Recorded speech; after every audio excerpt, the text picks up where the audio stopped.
Zach Osterman here, IU Insider, Indianapolis Star, talking to you about Indiana State 90, IU 69. Probably not the score you expected, probably not the score I expected, probably not the score Archie Miller expected. But it was an ugly opener to the ugly open to the Archie Miller era tonight at Assembly Hall.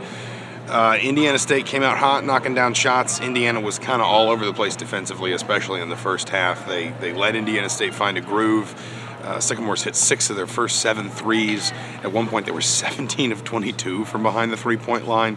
I think they ended just a little bit above 65% from three-point range, but it was just kind of relentless for Indiana. I mean, it was very much a game where you felt like everything kind of compounded. It was just one thing exploding on something else and just creating this chain reaction. Indiana struggled itself offensively, couldn't really find good shots outside of some nice post feeds for Deron Davis and some nice things from Juwan Morgan at times. Couldn't consistently find anything good offensively, really struggled from behind the arc. I think either 2 or 3 of 14 on the night from behind the three-point line. Had no real answers for Indiana State's many offensive runs.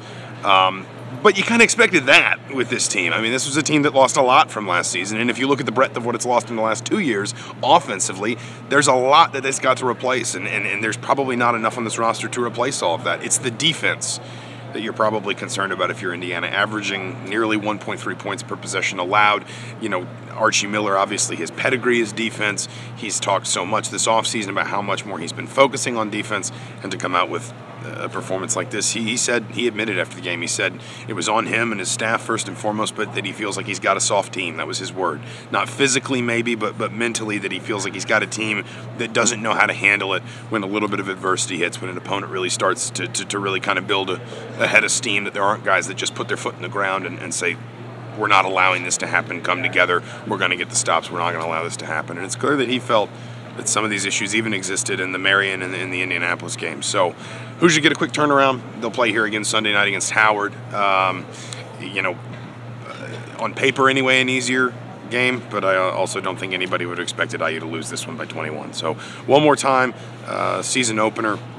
Hoosiers, the opener of the Archie Miller era, the Hoosiers lose to Indiana State 90-69. This is their first home season opening loss since 1984. That was to Louisville. People probably saw that one coming a little bit more. We'll be at the football game at Illinois tomorrow. We'll be back at here at Assembly Hall for the Howard game on Sunday night. Until then, for the Indianapolis Star, I'm Zach Osterman. We'll see you soon.